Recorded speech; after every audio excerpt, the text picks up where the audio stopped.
मरण कुणाचं टाळता येत नाही. भागवत सांगणाऱ्याचं, भागवत ऐकणाऱ्याचं किंवा जे जे जन्माला आले त्यापैकी कुणाचंही मरण थांबवता येत नाही, मरण संपवता येत नाही. पण मरणाची भीती मात्र काय करता येते? संपवता येते. राजा परीक्षिताला सुद्धा मृत्यू आला, पण मृत्यू येण्यापूर्वी तो आपल्या ध्येयाला प्राप्त झाला. त्याला जे मिळवायचं होतं, जी जीवनाची धन्यता करून घ्यायची होती ती त्यानं घेतलेली होती. त्याला जो बोध व्हायचा होता तो शुकाचार्यांनी सांगितलेल्या भागवताच्या शिकवणीमुळं त्याला जो बोध व्हायला पाहिजे होता तो झाला होता. त्यामुळं शेवटच्या क्षणी त्याची स्थिती अशी होती की आता केव्हाही तक्षक सर्प येऊ दे मला चावायला, मी मृत्यूला सामोरा जायला तयार आहे.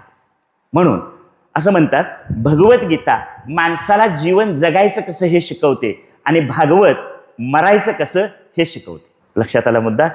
भगवद्गीता जगायचं कसं हे शिकवते आणि भागवत मरायचं कसं हे शिकवते. मरणाची भीती संपवून टाकणे, मरणाच्या बाबतीत निर्भय होणे, ह्यालाच मोक्ष म्हणायचं.